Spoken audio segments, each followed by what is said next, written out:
नमस्कार दर्शक बंधु जय जगन्नाथ सोना ऋतु लाइफस्टाइल को आपण मानकु स्वागत जनाऊँगी। दर्शक बंधु आजिर एई भिडियोटी अत्यंत रहस्यमय और अत्यंत रोचक एवं ज्ञानवर्धक, तेणु भिडियोटी को शेष पर्यंत निश्चय देखंतु।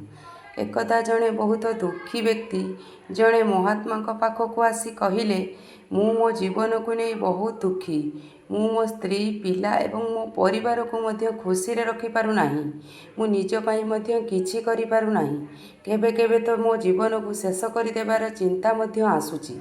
आपण एते साधना करती, एते तपस्या करती, आपण कौन मते एपरी कौनसी मार्ग कहि पारिबे जहाद्वारा मु मोर एई खराब समयरू बाहरी पारिबी। मोर बहुत खराब समय चली, दुई बेला दुई मुठा खाइबार व्यवस्था करने मो पाई बहुत कष्टकर हो गला। एबे आपण ही कहतु, एपरी समय रे मु जीवन रे बंचीबी तो किपरि बंचीबी, किपरि मो परिवार को खुशी रे रखिबी। कृपा करी मते कौनसी सरल उपाय कहबाकू अनुकंपा करंतु, जहाकू मु सहजरे बुझी पारिबी। कारण मु बहुत अधिक पाठपढ़ा करी नाही। आपण जदि बड़ बड़ ज्ञानर कथा कहिबे तेबे हुए तो मु सेसबू केबे भी बुझी पारिबी नाही। एसबू शुणी महात्मा हसी कहले, तुमे मोर गोटे काम करि पारिबो कि? से सामना दिग को इंगित करी कहले, सेही उच्च पहाड़ उपरे गोटे मंदिर अछि, आउ से मंदिर पाखरे पिंपुड़ी मानकर गोटे घर अछि, जेउठारे हजार हजार पिंपुड़ी रहंती। तुमको शुणिबाकू हुए तो बहुत अजब लागिबो, किंतु सही पिंपुड़ी माने मंदिरर जमी को नष्ट कर दियंती, सेही माटीर उर्वर शक्ति को नष्ट कर दियंती, जहा फल सेठारे कौनसी गछ किंबा घास मध्य भल भावरे बढ़ी पारे नाही। तुमे मोर गोटे काम कर, तापरे मु तुम प्रश्नर उत्तर देबी।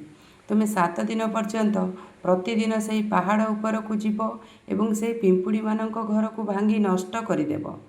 जेतेबेले भी मंदिर आखपाखरे कौनसी पिंपुड़ी घर देखिब, ताहाकू सेईटारे भांगी नष्ट करदेव।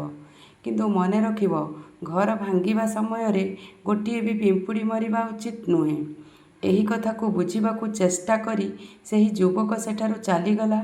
हुए तो ताकू किछि बुझा पड़ी नथिला, महात्मा एपरी काहेकि कराउछंती।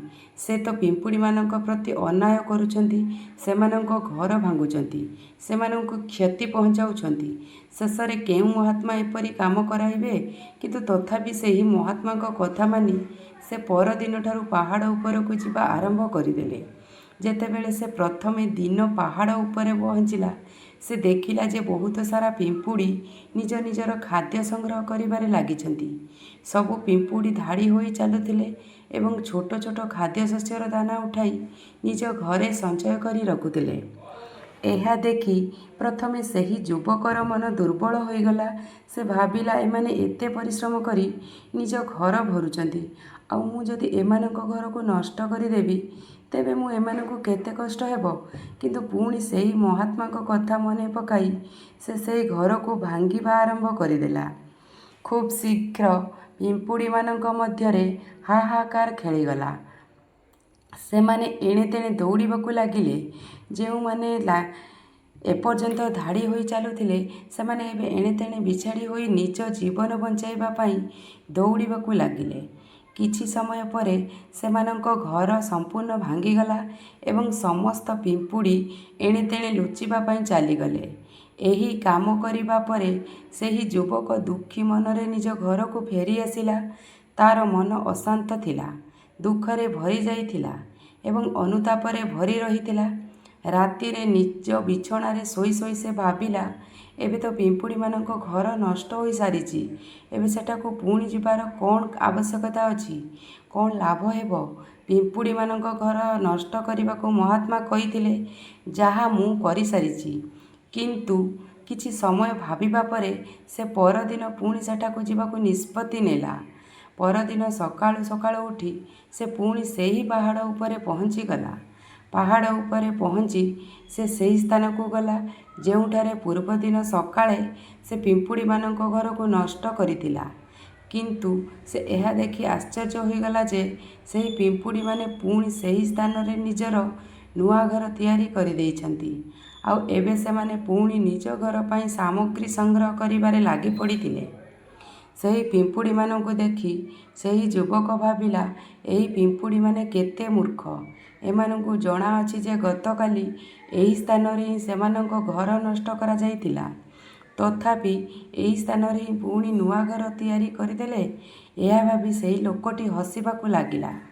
କିନ୍ତୁ ପୁଣି ମହାତ୍ମାଙ୍କ କଥା ମନେ ପକାଇ ସେ ପୁଣି ଥରେ ସେହି ପିମ୍ପୁଡ଼ିମାନଙ୍କ ଘରକୁ ନଷ୍ଟ କରିବା ଆରମ୍ଭ କରିଦେଲା। ପୁଣି ଥରେ ପିମ୍ପୁଡ଼ିମାନଙ୍କ ମଧ୍ୟରେ ହଲଚଲ ସୃଷ୍ଟି ହୋଇଗଲା ଏବଂ କିଛି ସମୟ ମଧ୍ୟରେ ସେମାନେ ନିଜ ଜୀବନ ବଞ୍ଚାଇବା ପାଇଁ ଏଣେ ତେଣେ ଦୌଡ଼ିବାକୁ ଲାଗିଲେ। କିଛି ସମୟ ପରେ ସେମାନଙ୍କ ଘର ପୁଣି ଥରେ ସମ୍ପୂର୍ଣ୍ଣ ନଷ୍ଟ ହୋଇଗଲା। ଏଥର ସେହି ଯୁବକ ଟିକିଏ ସନ୍ତୋଷର ସହିତ ଭାବିଲା, ଏଥର ତ ମୁଁ ଭଲ ଭାବରେ ଏ ଘରକୁ ନଷ୍ଟ କରିଦେଇଛି। ଏବେ ଏହି ପିମ୍ପୁଡ଼ିମାନେ ଏଠାରେ ଆଉ ଘର ତିଆରି କରିପାରିବେ ନାହିଁ। ତେଣୁ ସେଠାରୁ ଯିବା ପୂର୍ବରୁ ସେ ସେହି ଘର ଉପରେ ଥଣ୍ଡା ପାଣି ମଧ୍ୟ ଢାଳିଦେଲା, ଯାହାଫଳରେ ପିମ୍ପୁଡ଼ିମାନେ ସେଠାରେ ପୁଣି ଘର ତିଆରି କରିପାରିବେ ନାହିଁ। ଏହିପରି ନିଜର କାମ ସମ୍ପୂର୍ଣ୍ଣ କରି ସେହି ଯୁବକ ପୁଣି ନିଜ ଘରକୁ ଫେରିଆସିଲା।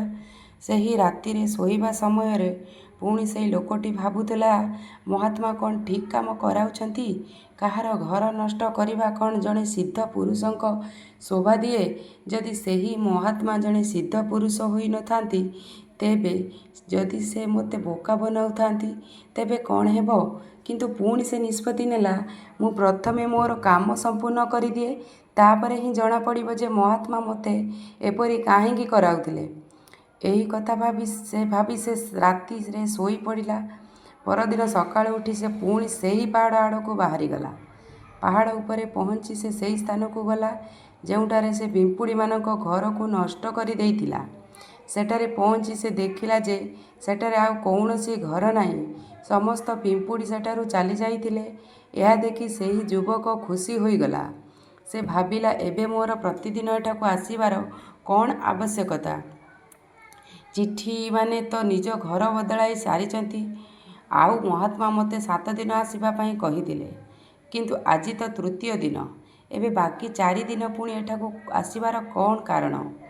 ଏହି କଥା ଭାବି ସେ ନିଷ୍ପତ୍ତି ନେଲା ଯେ ଏଠାରୁ ସିଧା ମହାତ୍ମାଙ୍କ ପାଖକୁ ଯିବ ଏବଂ ତାଙ୍କୁ ସବୁ କଥା କହିଦେବ। ଯେତେବେଳେ ସେ ପାହାଡ଼ରୁ ଓହ୍ଲାଇ ମହାତ୍ମାଙ୍କ କୁଟୀର ଆଡ଼କୁ ଯିବାକୁ ଲାଗିଲା, ହଠାତ୍ ତା'ର ନଜର ଆଉ ଗୋଟିଏ ଘର ଉପରେ ପଡ଼ିଲା। ସେହି ଘରଟି ମଧ୍ୟ ପିମ୍ପୁଡ଼ିମାନେ ତିଆରି କରିଥିଲେ। ଅର୍ଥାତ୍ ପିମ୍ପୁଡ଼ିମାନେ ସେଠାରେ ନୂଆ ଘର ତିଆରି କରି ରହିବା ଆରମ୍ଭ କରିଦେଇଥିଲେ। ଏହି ନୂଆ ଘରଟି ସେମାନଙ୍କ ପୁରୁଣା ଘରଠାରୁ ଅଳ୍ପ ଦୂରରେ ଥିଲା। ଯେତେବେଳେ ସେହି ଯୁବକର ନଜର ସେହି ନୂଆ ଘର ଉପରେ ପଡ଼ିଲା, ସେ ଭାବିଲା, ହୁଏତ ମହାତ୍ମାଙ୍କୁ ଜଣାଥିଲା ଯେ ଏହି ପିମ୍ପୁଡ଼ିମାନେ ଏଠାରୁ ଘର ବଦଳାଇ ଅନ୍ୟ କୌଣସି ସ୍ଥାନରେ ନୂଆ ଘର ତିଆରି କରିବେ। ସେଥିପାଇଁ ହିଁ ସେ ମୋତେ 7 ଦିନ ଆସିବାକୁ କହିଥିଲେ। ଏହି କଥା ଭାବି ସେ ପୁଣି ସେହି ନୂଆ ଘରଟିକୁ ଭାଙ୍ଗିବା ପାଇଁ ଆଗେଇ ଗଲା। ଯେତେବେଳେ ସେ ସେଠାରେ ପହଞ୍ଚିଲା, ପିମ୍ପୁଡ଼ିମାନେ ପୂର୍ବ ପରି ନିଜ ନିଜ କାମରେ ଲାଗିଥିଲେ। ସେମାନେ ନିଜ ପାଇଁ ଖାଦ୍ୟ ସଂଗ୍ରହ କରୁଥିଲେ ଏବଂ ନିଜ ଘରେ ଜମା କରି ରଖୁଥିଲେ। ଯେଉଁ ପୁରୁଣା ଘରଟି ଭାଙ୍ଗି ଯାଇଥିଲା, ସେଠାରେ ମଧ୍ୟ କିଛି ଖାଦ୍ୟଶସ୍ୟର ଦାନା ପଡ଼ି ରହିଥିଲା। ପିମ୍ପୁଡ଼ିମାନେ ସେଠାରୁ ମଧ୍ୟ ଦାନା ସଂଗ୍ରହ କରି ନିଜ ନୂଆ ଘରକୁ ନେଇଯାଉଥିଲେ। ଏସବୁ ଦେଖି ପୁଣି ଥରେ ଯୁବକର ମନ ଟିକିଏ ଦୁର୍ବଳ ହୋଇଗଲା, କାରଣ ସେ ନିଜେ ମଧ୍ୟ ଦୁର୍ବଳ ଥିଲା, ନିଜେ ମଧ୍ୟ ପରିସ୍ଥିତିର ଶିକାର ହୋଇଥିଲା। ତେଣୁ ତା'ର ମନରେ ସେହି ପିମ୍ପୁଡ଼ିମାନଙ୍କ ପ୍ରତି ଦୟାଭାବ ଜାଗ୍ରତ ହେଲା। ସେମାନଙ୍କ ଉପରେ ତା'ର ଦୟା ଲାଗିଲା। ସେ ଚାହୁଁଥିଲା ସେମାନଙ୍କୁ ସାହାଯ୍ୟ କରିବାକୁ, କିନ୍ତୁ ସେ ଓଲଟା ସେମାନଙ୍କୁ କ୍ଷତି ପହଞ୍ଚାଉଥିଲା। କିନ୍ତୁ ମହାତ୍ମାଙ୍କ କଥା ମନେ ପକାଇ ସେ ପୁଣି ଥରେ ସେହି ଘରକୁ ଭାଙ୍ଗିବାକୁ ନିଷ୍ପତ୍ତି ନେଲା। ଏଥର ସେ ବହୁତ ସାବଧାନତାର ସହିତ କୌଣସି ପିମ୍ପୁଡ଼ିକୁ କୌଣସି କ୍ଷତି ନ ପହଞ୍ଚାଇବା ସେହି ଘରକୁ ଭାଙ୍ଗିବା ଆରମ୍ଭ କଲା। ଏଥିପାଇଁ ଟିକିଏ ଅଧିକ ସମୟ ଲାଗିଲା, କାରଣ ମହାତ୍ମା ପୂର୍ବରୁ ହିଁ ସର୍ତ୍ତ ରଖିଥିଲେ ଯେ କୌଣସି ପିମ୍ପୁଡ଼ିକୁ କ୍ଷତି ହେବା ଉଚିତ ନୁହେଁ। ତେଣୁ ତାକୁ ବହୁତ ସାବଧାନତାର ସହିତ ସେହି ଘରଟିକୁ ଭାଙ୍ଗିବାକୁ ପଡ଼ିଲା। ଶେଷରେ ସେ ସେହି ଘରଟିକୁ ମଧ୍ୟ ନଷ୍ଟ କରିଦେଲା। ଘରଟିକୁ ନଷ୍ଟ କରିବା ପରେ ସେ ବହୁତ ଦୁଃଖୀ ମନରେ ଘରକୁ ଫେରିଲା। ଏଥର ସେ ପୂର୍ବାପେକ୍ଷା ଆହୁରି ଅଧିକ ଦୁଃଖୀ ଥିଲା, କାରଣ ସେ ପିମ୍ପୁଡ଼ିମାନଙ୍କର ନୂଆ ଘରଟିକୁ ମଧ୍ୟ ଭାଙ୍ଗି ଦେଇଥିଲା।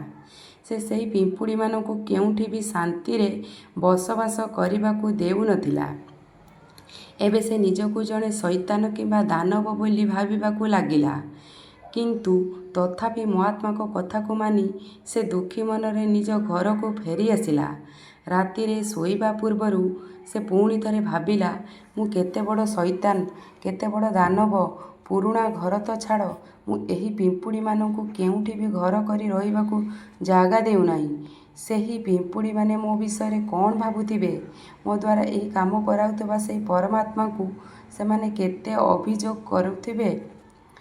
କିନ୍ତୁ ତଥାପି ସେ ପରଦିନ ପୁଣି ସେଠାକୁ ଯିବାକୁ ନିଷ୍ପତ୍ତି ନେଲା। ପରଦିନ ସକାଳୁ ସକାଳୁ ସେ ପୁଣି ସେଠାରେ ପହଞ୍ଚିଗଲା। ସେଠାରେ ପହଞ୍ଚି ସେ ପୁଣି ଆଶ୍ଚର୍ଯ୍ୟ ହୋଇଗଲା, କାରଣ ଏଥର ପିମ୍ପୁଡ଼ିମାନେ ଆଉ ଏକ ନୂଆ ସ୍ଥାନରେ ନିଜର ଘର ତିଆରି କରିଦେଇଥିଲେ। ସେମାନେ ପୂର୍ବାପେକ୍ଷା ଆହୁରି ଅଧିକ ଉତ୍ସାହ ଓ ଶକ୍ତିର ସହିତ କାମ କରୁଥିଲେ। ମାତ୍ର ଗୋଟିଏ ରାତି ମଧ୍ୟରେ ସେମାନେ ପୂର୍ବର ଘରଠାରୁ ଆହୁରି ବଡ଼ ଘର ତିଆରି କରିଦେଇଥିଲେ। ଏବେ ସେମାନେ ପୁଣି ନିଜର ଖାଦ୍ୟ ଓ ଖାଦ୍ୟଶସ୍ୟ ସଂଗ୍ରହ କରିବାରେ ଲାଗିପଡ଼ିଥିଲେ। ଏହା ଦେଖି ସେ ଲୋକଟି ଭାବିଲା, ଏହି ପିମ୍ପୁଡ଼ିମାନେ କେଉଁ ମାଟିରେ ତିଆରି ହୋଇଛନ୍ତି? ମୁଁ ବାରମ୍ବାର ଏମାନଙ୍କୁ ଏଠାରୁ ତଡ଼ାଇବାକୁ ଚେଷ୍ଟା କରୁଛି, ଆଉ ଏମାନେ ପୁଣି ସେଇଠାରେ ନିଜର ଘର ତିଆରି କରିଦେଉଛନ୍ତି। ଏମାନଙ୍କୁ କ'ଣ ଜଣାନାହିଁ ଯେ ମୁଁ ଏମାନଙ୍କୁ ଏଠାରେ କେବେ ବି ରହିବାକୁ ଦେବି ନାହିଁ? ଏହି ପିମ୍ପୁଡ଼ିମାନେ ଦେଖିବାକୁ ଏତେ ଛୋଟ, କିନ୍ତୁ ତଥାପି ଏମାନେ ମୋ ପାଖରେ ହାର ମାନୁନାହାନ୍ତି। ବଡ଼ ଆଶ୍ଚର୍ଯ୍ୟର କଥା, ଏଥର ସେ ରାଗରେ ସେହି ଘରକୁ ଧ୍ୱଂସ କରିବା ଆରମ୍ଭ କରିଦେଲା। କିନ୍ତୁ ଏଥର ଘରଟିକୁ ନଷ୍ଟ କରୁଥିବା ସମୟରେ କିଛି ପିମ୍ପୁଡ଼ି ସେହିଠାରେ ମରିଗଲେ। ସେମାନେ ତା'ର ପାଦ ତଳେ ଚାପି ହୋଇଗଲେ। କିଛି ପିମ୍ପୁଡ଼ି ତା'ର ପାଦ ତଳେ ଚାପିଯିବା ପରେ ଯେତେବେଳେ ସେ ନିଜ ରାଗରୁ ବାହାରିଲା, ସେ ଦେଖିଲା ଯେ ରାଗରେ ସେହି ପିମ୍ପୁଡ଼ିମାନଙ୍କୁ ସେ କେତେ ବଡ଼ କ୍ଷତି ପହଞ୍ଚାଇ ଦେଇଛି। ତା'ର ମନ ଅନୁତାପରେ ଭରିଗଲା। ସେ କାନ୍ଦି କାନ୍ଦି ନିଜ ଘର ଆଡ଼କୁ ଚାଲିଲା। ରାତିରେ ଶୋଇବା ସମୟରେ ସେ ଭାବିଲା, ମୁଁ ଏହି ପିମ୍ପୁଡ଼ିମାନଙ୍କ ଉପରେ ବହୁତ ଅଧିକ ଅତ୍ୟାଚାର କରୁଛି। ଏବେ ଏହାଠାରୁ ଅଧିକ ଅତ୍ୟାଚାର ମୁଁ ଆଉ କରିପାରିବି ନାହିଁ। ଏହାପରେ ସେ ପରଦିନ ସେହି ପିମ୍ପୁଡ଼ିମାନଙ୍କ ପାଇଁ ନିଜ ଘରୁ ଟିକେ ଅଟା ନେଇ ପାହାଡ଼ ଉପରେ ପହଞ୍ଚିଗଲା। ଆଜି ତା'ର ମନରେ ସେହି ପିମ୍ପୁଡ଼ିମାନଙ୍କ ପ୍ରତି ଶ୍ରଦ୍ଧାର ଭାବ ଥିଲା, ଦୟାର ଭାବ ଥିଲା। ଆଜି ସେ ସେମାନଙ୍କୁ ସାହାଯ୍ୟ କରିବାକୁ ଚାହୁଁଥିଲା। ଯେତେବେଳେ ସେ ସେଠାରେ ପହଞ୍ଚିଲା, ପିମ୍ପୁଡ଼ିମାନେ ପୁଣି ନିଜର ନୂଆ ଘର ତିଆରି କରିବାରେ ଲାଗିଥିଲେ। ସେ ବହୁତ ଯତ୍ନର ସହିତ ନିଜ ଆଣିଥିବା ଅଟା ସେହି ପିମ୍ପୁଡ଼ିମାନଙ୍କୁ ଦେଲା। ପରବର୍ତ୍ତୀ 3 ଦିନ ପର୍ଯ୍ୟନ୍ତ ମଧ୍ୟ ସେ ଏହିପରି କରିବାକୁ ଲାଗିଲା। ସେ ପ୍ରତିଦିନ ସକାଳୁ ସେଠାକୁ ଯାଉଥିଲା ଏବଂ ନିଜ ହାତରେ ପିମ୍ପୁଡ଼ିମାନଙ୍କୁ ଅଟା ଖାଇବାକୁ ଦେଉଥିଲା। 7 ଦିନ ପରେ ସେହି ଯୁବକ ମହାତ୍ମାଙ୍କ ପାଖରେ ପହଞ୍ଚି ହାତ ଯୋଡ଼ି କହିଲା, ହେ ମହାତ୍ମାଜୀ, ମୋତେ କ୍ଷମା କରିଦିଅନ୍ତୁ। ମୁଁ ସେହି ପିମ୍ପୁଡ଼ିମାନଙ୍କ ଘର ଭାଙ୍ଗିବା ପାଇଁ ବହୁତ ଚେଷ୍ଟା କରିଛି। ମୁଁ ସେମାନଙ୍କ ଘର ନଷ୍ଟ ମଧ୍ୟ କରିଛି। ଗୋଟିଏ ଥର ନୁହେଁ, 4 ଥର ମୁଁ ସେମାନଙ୍କ ଘର ଭାଙ୍ଗିଛି। କିନ୍ତୁ ତାପରେ ମୁଁ ଆଉ ସାହସ କରିପାରିଲି ନାହିଁ। ସେମାନଙ୍କ ଘର ଆଉ ଭାଙ୍ଗି ପାରିଲି ନାହିଁ। ମୁଁ ବୁଝିପାରୁଛି ଯେ ମୁଁ ଆପଣଙ୍କ କାମ ସମ୍ପୂର୍ଣ୍ଣ କରିପାରିଲି ନାହିଁ। ଆଉ ଏହା ବଦଳରେ ଆପଣ ମୋତେ ସେହି ଉପାୟ ମଧ୍ୟ କହିବେ ନାହିଁ, ଯାହା ମୋତେ ମୋର ଖରାପ ସମୟରୁ ବାହାର କରିପାରିବ। କିନ୍ତୁ ମୋର ଏଥିପାଇଁ କୌଣସି ଅନୁତାପ ନାହିଁ। ମୋତେ ଲାଗୁଛି ମୁଁ ଯାହା କରିଛି ଠିକ୍ କରିଛି। ତେଣୁ ମୁଁ ଆପଣଙ୍କଠାରୁ ଆଜ୍ଞା ନେଇ ଏବେ ଫେରିଯାଉଛି।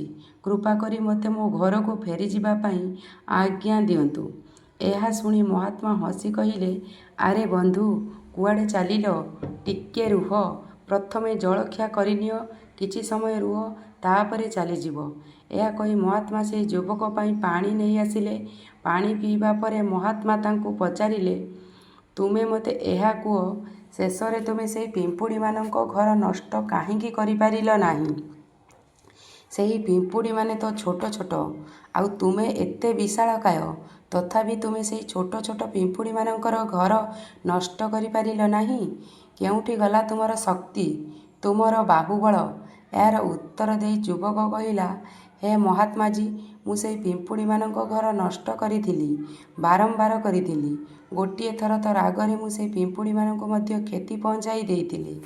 କିନ୍ତୁ ଯେଉଁଦିନ ସେମାନଙ୍କୁ କ୍ଷତି ପହଞ୍ଚାଇଥିଲି, ସେହିଦିନ ମୋତେ ଲାଗିଲା ଯେ ମୁଁ ଏମାନଙ୍କୁ କାହିଁକି କ୍ଷତି ପହଞ୍ଚାଉଛି। କାହିଁକି ଏମାନଙ୍କୁ ଏତେ କଷ୍ଟ ଦେଉଛି। ସେହି ଦିନଠାରୁ ମୁଁ ସେମାନଙ୍କୁ କ୍ଷତି ପହଞ୍ଚେଇବା ବଦଳରେ ସେମାନଙ୍କର ସାହାଯ୍ୟ କରିବା ଆରମ୍ଭ କରିଦେଲି। ଏହା ଶୁଣି ମହାତ୍ମା କହିଲେ, ଏହା ହିଁ ତ ଶିଖିବାର କଥା। ଗୋଟିଏ ଛୋଟ ପିମ୍ପୁଡ଼ି ଆମକୁ ଜୀବନର ଏକ ବଡ଼ ସନ୍ଦେଶ ଦେଇଯାଏ। ମୁଁ ତୁମକୁ ସେହି ପିମ୍ପୁଡ଼ିମାନଙ୍କର ଘର ନଷ୍ଟ କରିବା ପାଇଁ ପଠାଇ ନଥିଲି। ମୁଁ ତୁମକୁ ସେମାନଙ୍କଠାରୁ କିଛି ଶିଖିବା ପାଇଁ ପଠାଇଥିଲି। ତୁମେ ସେହି ପିମ୍ପୁଡ଼ିମାନଙ୍କଠାରୁ କ'ଣ ଶିଖିଲ, ମୋତେ କହିପାରିବ? ଏହା ଶୁଣି ସେହି ଯୁବକ ମହାତ୍ମାଙ୍କୁ ସମ୍ପୂର୍ଣ୍ଣ କାହାଣୀ କହିଦେଲା। ସମ୍ପୂର୍ଣ୍ଣ କାହାଣୀ ଶୁଣିବା ପରେ ମହାତ୍ମା ହସି କହିଲେ, ବନ୍ଧୁ, ପ୍ରଥମ ଶିକ୍ଷା ଯାହା ପିମ୍ପୁଡ଼ିମାନଙ୍କଠାରୁ ନେବାର ଥିଲା, ତାହା ହେଉଛି ତୁମେ ଯେତେଥର ସେମାନଙ୍କର ଘର ଭାଙ୍ଗିବାକୁ ଚେଷ୍ଟା କଲ, ଯେତେଥର ସେମାନଙ୍କର ଘର ନଷ୍ଟ କରିବାର ପ୍ରୟାସ କଲ, ସେମାନେ ପ୍ରତିଥର ନିଜର ନୂଆ ଘର ତିଆରି କରିନେଲେ। ସେମାନେ କେବେ ବି ହାର ମାନିଲେ ନାହିଁ। ଯଦି ସେମାନେ ହାର ମାନିଯାଇଥାନ୍ତେ, ତେବେ ତୁମେ ଆଜି ସେହି ପିମ୍ପୁଡ଼ିମାନଙ୍କୁ ସେଠାରେ ପାଇନଥାନ୍ତ। ଜୀବନ ହେଉଛି କାର୍ଯ୍ୟଶୀଳତାର ନାମ, କର୍ମଶୀଳତାର ନାମ। କିନ୍ତୁ ଆମେ ମଣିଷମାନେ ଗୋଟିଏ ଦୁଇଥର ହାରିଗଲେ ହିଁ ଭାଙ୍ଗି ପଡ଼ୁ, ହତାଶ ହୋଇଯାଉ ଏବଂ ପରେ ଜୀବନରେ ପ୍ରୟାସ କରିବା ଛାଡ଼ିଦେଉ। କିଛି ଲୋକ ତ ନିଜ ଜୀବନକୁ ଶେଷ କରିଦେବା ପାଇଁ ମଧ୍ୟ ଉଦ୍ୟତ ହୋଇଯାଆନ୍ତି। କିନ୍ତୁ ଜୀବଜନ୍ତୁମାନଙ୍କଠାରେ ତୁମେ ଗୋଟିଏ କଥା ଦେଖିଥିବ, ସେମାନେ ନିଜ ଜୀବନକୁ ନିଜେ କେବେ ବି ଶେଷ କରିପାରନ୍ତି ନାହିଁ। ତୁମେ କେବେ ଶୁଣିଛ କି କୌଣସି ଜୀବ ଆତ୍ମହତ୍ୟା କରିଛି? ସେହି ଜୀବଟି ଯେତେ ଭୋକିଲା ହେଉନା କାହିଁକି, ସେ କେବେ ଆତ୍ମହତ୍ୟା କରେ ନାହିଁ। ଦର୍ଶକ ବନ୍ଧୁ, ଭିଡ଼ିଓଟିକୁ ଏଇଠାରେ ମୁଁ ଶେଷ କରୁଛି।